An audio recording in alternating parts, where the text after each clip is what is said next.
Hello and welcome to another edition of Wildcard MTG. For this episode, we are going to be getting into a budget deck tech. This one was one that I recently switched out the commander from the old deck. It used to be my Chevill Death Touch deck, but with the release of Assassin's Creed, we got this amazing new commander called Aveline de Grandpré. So I swapped her out with Chevill.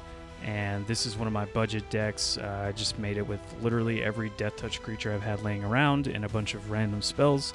So the cost of the deck is just a mere $50. I mean, it's a price of a precon, and it can hold its own. And so that is what I decided to do for this episode. Hopefully you all budget-minded players out there will enjoy this deck. I didn't want to go too crazy or do anything too big. Honestly, a lot of the Duskborn commanders haven't really caught my attention too much. That's why I didn't do any more commanders from Duskborn. They all just seem kind of meh, in my opinion. So I might do one if somebody has some interest. I've been kind of messing around with the Rooms commander. She has some interesting stuff there, but I don't know whether to just go full Enchantress or Blink. But that's just kind of up in the air right now. And plus, you know, with all the bannings that happened this week, I haven't really felt like I really wanted to do Magic stuff. But that is a conversation for another time. I am actually thinking about doing a video about the bans myself and my opinions, if anybody actually cares about that. But that's not what we're doing here. We're going to be talking about Aveline de Grandpré, and let's look at the rules on Aveline de Grandpré and what she is. So, Aveline de Grandpré is a 2 generic, 2 green legendary creature human assassin. She has Death Touch and says whenever a creature you control with Death Touch deals combat damage to a player, put that many +1/+1 counters on that creature. Now, she also has a disguise cost for a black and a green, hence why we are in Golgari colors. It is part of the commander's color identity. And disguise says you may cast this card face down for 3 mana as a 2/2 creature with ward 2. Turn it face up at any time for its disguise cost. Now, let's look at some rules and notes about the card here, because the face down stuff does kind of have some interesting rule stuff, and the triggers, obviously. So the first thing here is if a creature you control with Death Touch deals combat damage to a player at the same time it's dealt lethal damage, perhaps because it has trample and was blocked, it will die before Avaline's triggered ability resolves to put +1/+1 counters on it. So if you are swinging in with a 1/1 and it gets blocked by a 2/2, sorry, your creature is dead. It did not get any counters on it. Unfortunately, that is how that works. Now, a little bit about the disguise ability. It says that it lets you cast a card face down by paying 3 mana and announcing that you're using a disguise ability. Anytime you have priority, you can turn that face down permanent you control face up by paying its disguise cost. So in this case, our commander's disguise cost is black and green. The face down spell has no mana cost and a mana value of 0. When you cast a face down spell, put it on the stack face down so no other player knows what it is, and then pay the 3 mana to cast it. It is an alternative cost. So anytime you have priority, you may turn the face down creature face up by revealing what its disguise cost is and paying the cost. This is a special action. It does not use the stack and can't be responded to. Only a face down permanent can be turned face up this way. A face down spell cannot. So pretty much if we were to disguise our commander and then play her disguise cost, she cannot be countered that way. She would have to resolve, and then somebody would have to play a kill spell or something like that. But she cannot be countered that way. And then finally, because the permanent is on the battlefield both before and after its turn face up, turning a permanent face up does not cause any enters the battlefield triggers. She doesn't have one, so it doesn't really apply, but it is something important to remember about this disguise ability. Alright, so let's get into some of the mana values of the deck. So if you look at our land spread here, 58% of the things in the deck all have a black mana symbol, whereas our black mana production is only 49%.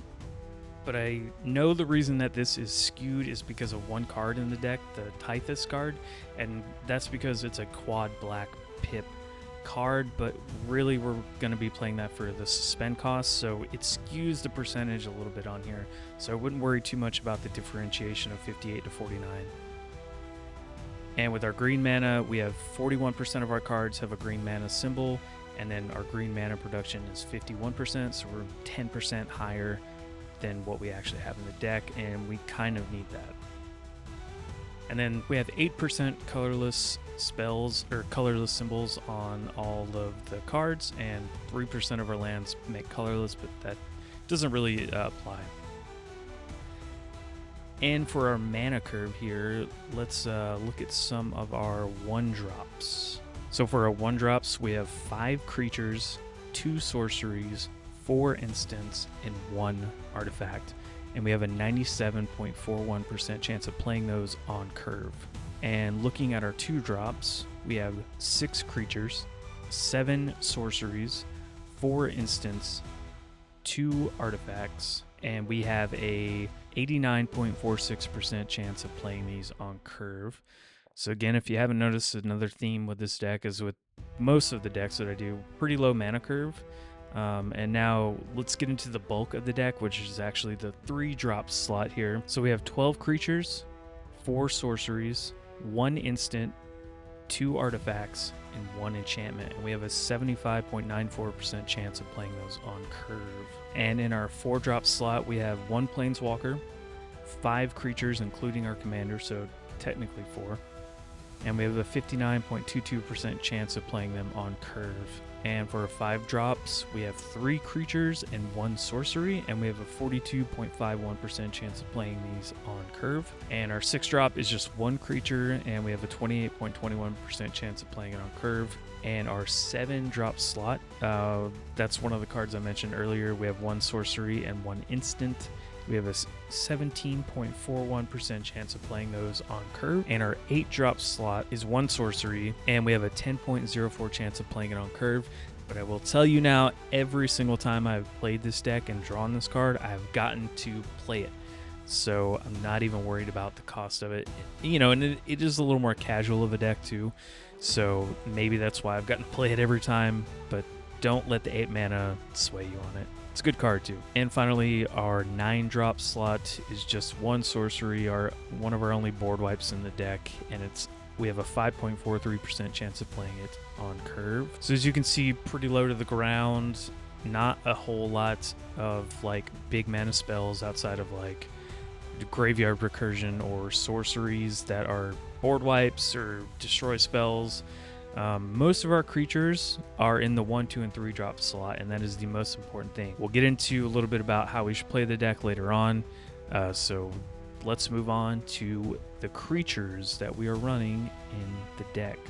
We are running 31 creatures for this deck, and they are Acidic Slime, Ambush Viper, Archpriest of Shadows, Axebane Ferox, Chevill, Bane of Monsters, Foulmire Knight, Finn the Fangbearer, Gifted Aetherborn, Grim Dancer, Heir of the Wilds, Hooded Blightfang, Ickerspit Basilisk, Isareth the Awakener, Jeweled-Eyed Cobra, Moss Viper, Murderous Rider, Nighthawk Scavenger, Nightshade Dryad, Oakhame Adversary, Orin Frostfang, Pestilent Spirit, Farika God of Affliction, Questing Beast, Sedge Scorpion, Soul of Innistrad, Tajuru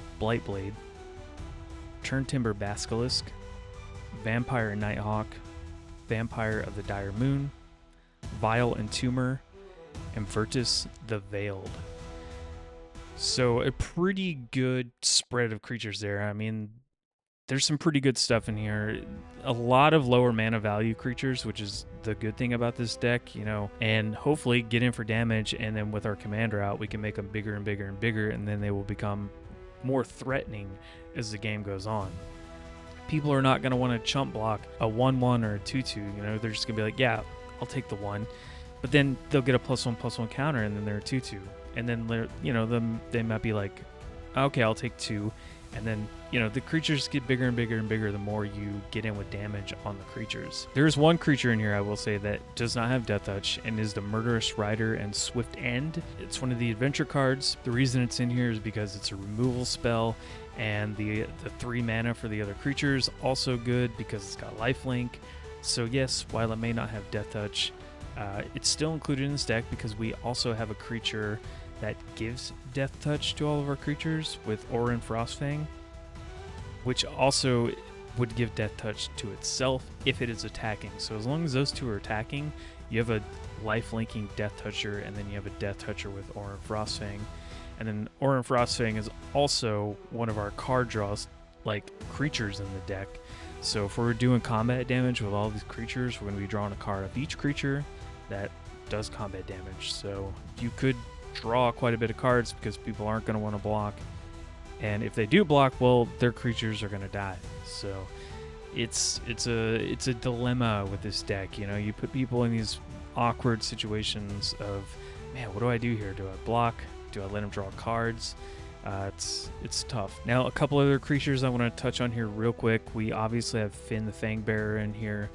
Says he is a 1 generic, 1 green legendary creature, human warrior with Death Touch.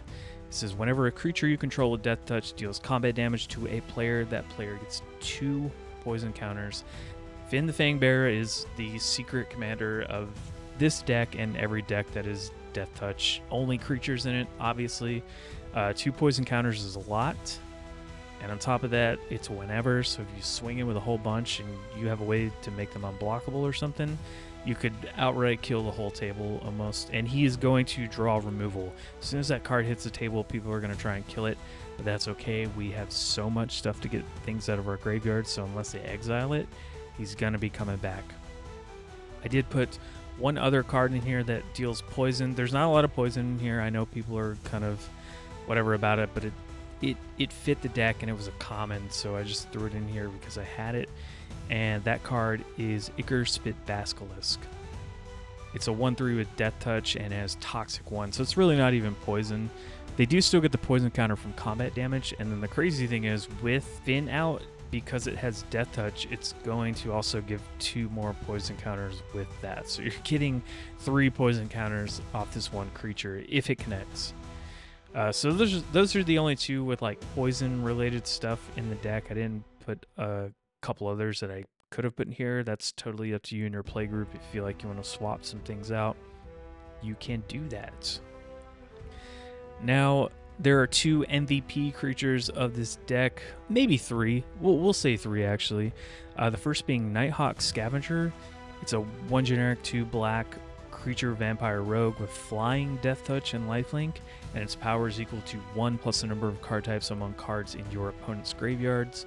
This dude can get pretty big, and he's a flyer and a lifelinker, so he can bring life back to you if you're getting hit on a lot with other creatures. Next up is very obviously Questing Beast. I mean, come on. This card's pretty cheap. It's like $4. You all know what Questing Beast does. Vigilance, Death Touch, Haste. Questing Beast can be blocked by creatures with power 2 or less. Combat damage that we dealt by creatures you control can't be prevented. And whenever a Questing Beast deals combat damage to an opponent, it deals that much damage to target planeswalker that player controls. Actually, another card I did want to mention real quick in this deck is a newer card that I slotted in pretty recently. And then we'll get to our final VIP of the deck. And that card is Axebane Ferox. This was a card that got released in the, I think it's the Karlov Manor set. I kind of skipped over that set. So it's kind of like a fixed Questing Beast in that it's got the same mana cost, the same power and toughness, 4/4. It also has Death Touch and Haste. But it doesn't have any of those other abilities, but it does have a ward cost of Collect Evidence 4, which is actually a really, really good ward. Basically what the player does, if they have to or want to target this card, they have to, if they want to pay the ward cost, they have to exile cards from their graveyard with a total mana value of 4 or greater. So it's kind of helping you exile stuff from people's graveyards if they target it. It's such an interesting ward mechanic. You know, instead of pay 2 or lose 2 life or whatever, you're exiling cards from a graveyard if somebody really wants to target this thing. And a 4/4 Death Touch with haste, I mean, come on. It's like a fixed questing beast. It's still a good card. I just got it really recently because it was super cheap. It was 9 cents for a rare. I mean, I threw it in this deck immediately. And finally, our other MVP of this deck. This is a card that kind of spiked recently. When I first got it, it was not that expensive. It spiked because of the Assassin's Creed cards, and that is Virtus the Veiled. It's 2 generic, 1 black for a legendary creature Azra Assassin. So as you can see, because it's an assassin, that is why it's spiked. And he has partner with Gorm the Great. I don't have Gorm the Great in this deck, but I've thought about putting him in here. But he's a 1/1 with Death Touch, and he says whenever Virtus the Veiled deals combat damage to a player, that player loses half their life, rounded up. So really, really VIP card here in that you want to get in with damage with Virtus the Veiled. We do have a couple cards in the deck to make creatures unblockable. So if you can make contact with this dude, you are going to be doing okay. You could take out someone quicker than you realize. So those are all the creatures that I kind of wanted to quickly mention in this deck that are important.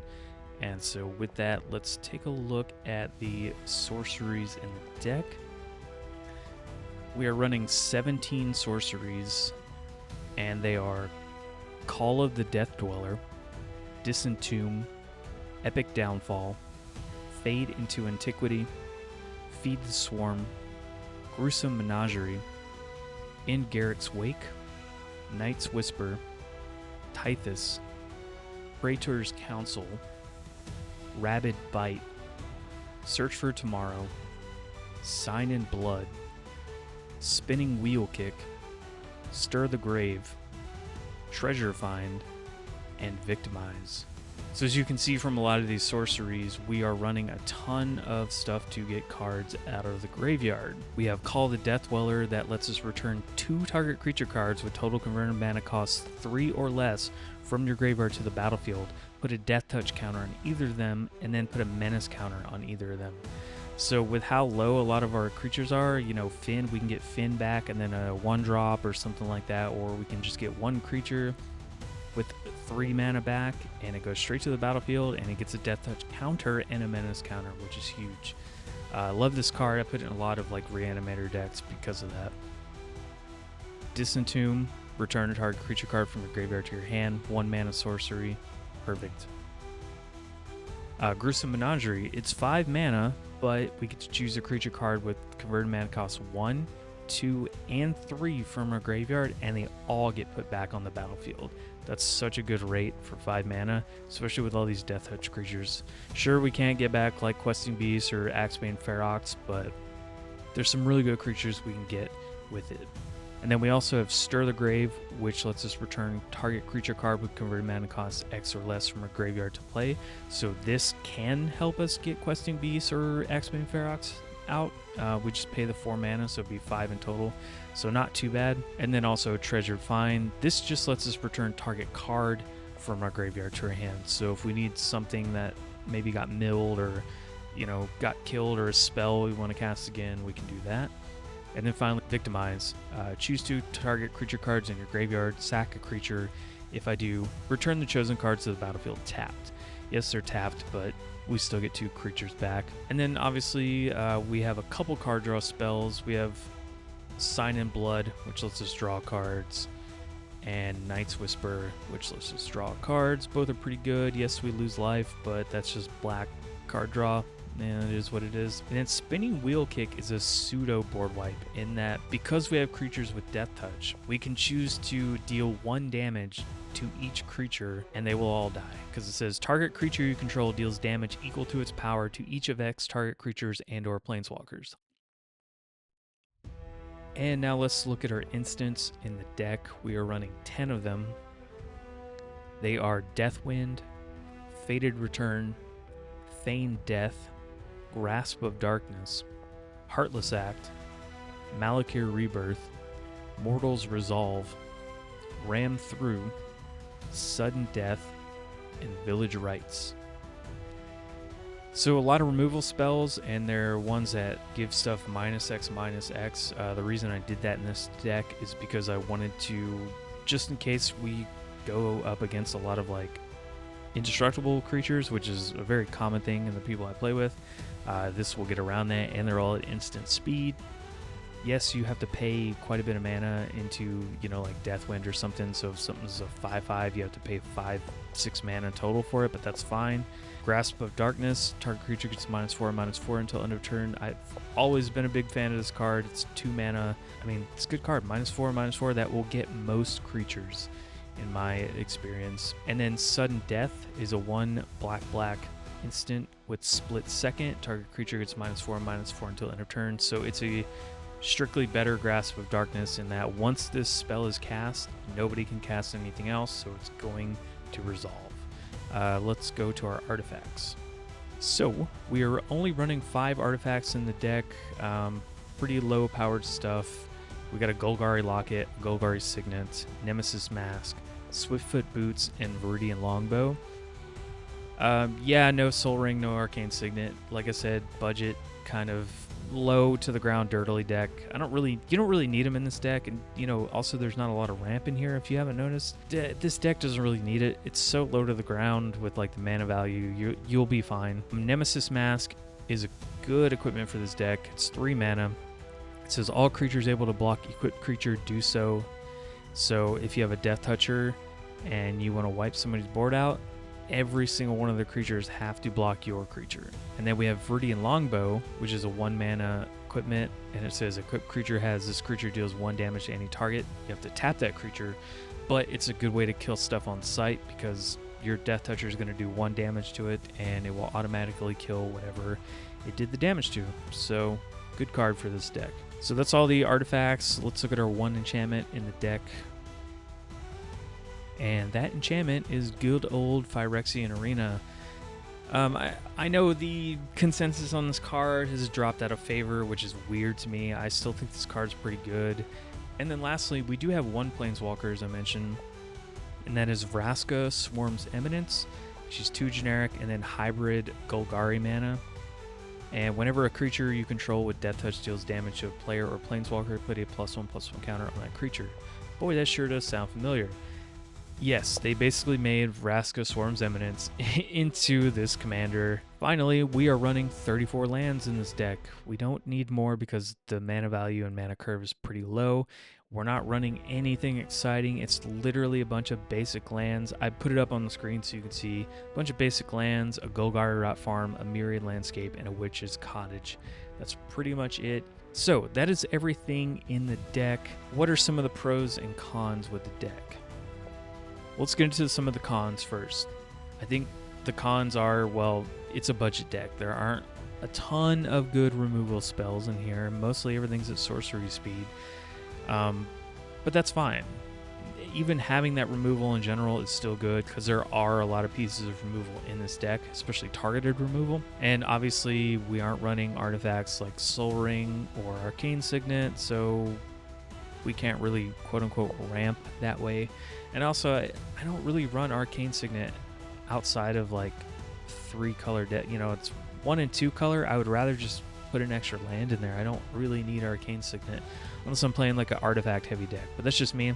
And I guess some of the pros of the deck are obviously the low mana value. When you have a bunch of 1 and 2 level mana value creatures, you can swarm the board pretty darn quick, and it will possibly make people start to be like, oh, we need to kill them. And that may happen. You may start having a chump block with your creatures and pick off some of their stuff at the same time. But with how much graveyard recursion we have, that leads into our next pro, is like we have so much graveyard recursion, it's not going to matter if we get board wiped. This deck is very resilient to getting stuff out of the graveyard, it's kind of a pseudo graveyard deck in that respect too. And you know, that's a lot of what Golgari does anyways. And I guess that could bring up another con, is that if somebody does exile our graveyard, that sucks. So yeah, those are some of the pros and cons. There's not, you know, it's like I said, it's a budget deck. It's pretty aggro. There's nothing really out of the ordinary here with so many, you know, 30 plus creatures on the deck. I think it's ran fine for me personally. I've never really had any issues where I've been like, well, that game just sucked. It can hold its own if you really know how to pilot it. So those are all the pros and cons. Let's look at how we win with the deck. Well, two things in this deck. Let's get the most important out of the way. Like I mentioned, we have Virtus the Veil. That is a creature that will very quickly knock somebody out of the game. If they go from 40 to 20 just from getting attacked by him, that's going to be a huge chunk of life. But yeah, getting Virtus the Veiled in for damage, and obviously because we have so many 1 and 2 drops or things like Finn the Fangbearer, getting those poison counters on people, that is going to be a great way to take out the table as well, if you can really stack up those poison counters. And then finally, the big card that's really going to give us a kind of explosive thing here is Praetor's Council. So if a lot of our stuff dies and it winds up in the graveyard, or if we burn off like a bunch of kill spells, guess what? It's an 8 mana spell, but it lets us return all cards from our graveyard to our hand. Everything that was in our graveyard now comes back to our hand, and then we no longer have maximum hand size for the rest of the game. So if for some reason we got lands in there, it would get all that stuff back too. If we played a bunch of spells that killed, you know, removal spells, all that stuff, everything's coming back to our hand. So it's going to give us more kill spells, all of our creatures back. Sure, we have to recast all this stuff, but I kid you not, every time I have resolved this spell, it was a way to win, because then I would just start killing people's shit again, and they cannot do anything about it. So I think this card's really good, especially for a budget deck, and this deck specifically, the way it kind of works with everything. It is just always coming clutch with me. I don't put it in a lot of decks, to be fair, but I think for this deck, it's really, really good. So those are some of the ways you can win with this deck, and that is everything I got for this deck. This is one of my personal decks that I have. It costs $50 to make. If you want to make it, if you for some reason don't have any of these cards, that's about how much it's going to cost. But really, I had literally every one of these cards laying around, and I just cobbled it together one day. The only thing I recently upgraded, like I mentioned, was the commander itself. This used to be my Chevill deck, and then also the Axebane Ferox, which is a new card that I thought was a great fit. And then also Nightshade Dryad. It's from Modern Horizons 3. It's Death Touch Mana Dork, so I definitely had to throw that in here as well. So, thank you so much for checking out this deck. I hope you enjoyed it. I'm not sure what deck tech I'm going to do next. I also, like I mentioned, wanted to do a video or something kind of commenting on these commander bans and try to have a more nuanced take about everything going on instead of all these weird reductive arguments that I've seen on the internet. And hopefully you'll have a friend with me. Anyways, if you have a deck tech that you would like to see your commander being built, please let me know in the comments. I will do my best to maybe work on that. And yeah, we'll see you in the next one. Thank you so much for watching.